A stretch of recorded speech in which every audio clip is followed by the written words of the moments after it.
Assalamualaikum warahmatullahi wabarakatuh. Perkenalkan, nama saya Nasya Nabila Fauzia, NIM 2305076035 dari Prodi Pendidikan Bahasa dan Sastra Indonesia tahun angkatan 2023 kelas A.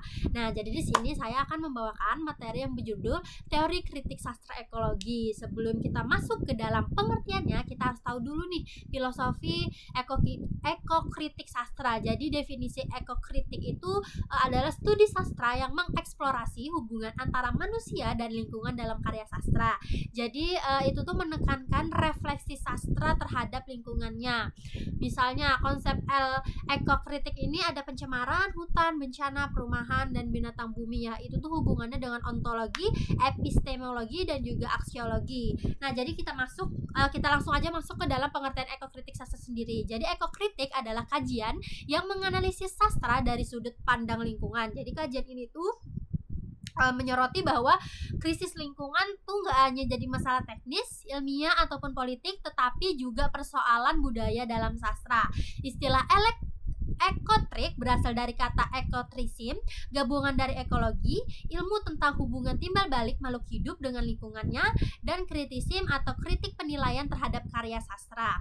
Nah, jadi adapun teori pemahaman dalam ekokritik sastra. Jadi sebuah pendekatan kritis yang mengkaji hubungan antara sastra dan juga lingkungan. Jadi teori itu tuh berusaha untuk memahami gimana sih teks sastra itu bisa dipresentasikan,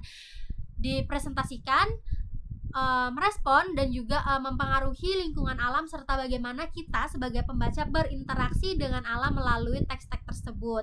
Jadi di dalam pemahaman dalam ekokritik sastra itu ada beberapa aspek penting yang mencakup pemahaman dan juga ekokritik sastra. Ada 5 ya. Yang pertama ada representasi alam, yang kedua ada interaksi manusia dan alam, yang ketiga ada etika lingkungan, yang keempat ada dampak lingkungan, dan yang kelima ada pengalaman estetika.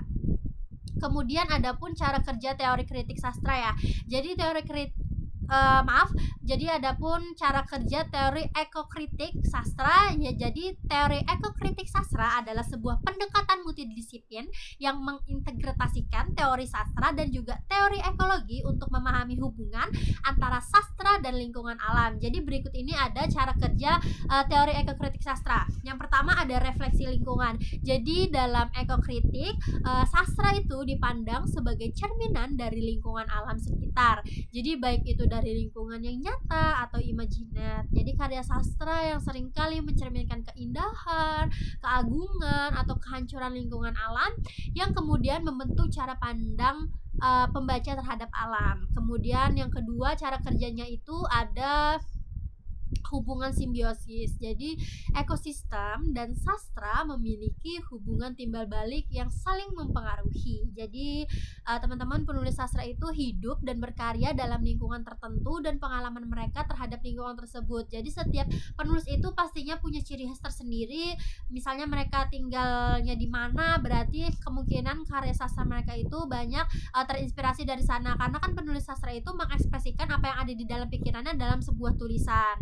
Nah, makanya setiap penulis, lingkungan penulis itu mencerminkan karya mereka. Kemudian yang ketiga ada penggunaan teori sastra dan juga ekologi. Jadi dalam teori ekokritik menggabungkan analisis sastra dengan teori ekologi untuk mengkaji bagaimana hubungan antara manusia dan juga lingkungan dipresentasikan dalam teks sastra. Jadi sebenarnya lingkungan manusia dan juga lingkungan sastra itu masih berhubungan ya, karena mungkin manusia itu membuat sastra juga karena terinspirasi dari lingkungannya. Jadi teori sastra itu digunakan untuk menganalisis elemen-elemen sastra seperti plot, karakter, dan juga simbol. Sementara teori ekologi membantu dalam memahami konteks ekologis yang mendasari representasi tersebut. Kemudian ada pun yang terakhir yaitu analisis karya sastra atau yang keempat ya teman-teman. Jadi dalam ekokritik analisis karya sastra dilakukan untuk mengeksplorasi bagaimana alam dan juga lingkungan digambar diajarkan dan diperlakukan dalam teks sastra. Jadi hal ini tuh bisa meliputi analisis terhadap penggunaan metafora alam, karakterisasi alam sebagai entitas aktif atau peran lingkungan dalam membentuk alur cerita. Nah, teman-teman semua, jadi itu tuh tadi materi tentang teori kritik sastra yang bisa saya sampaikan. Jika ada kurang lebihnya saya mohon maaf. Saya akhiri, wassalamualaikum warahmatullahi wabarakatuh. Terima kasih.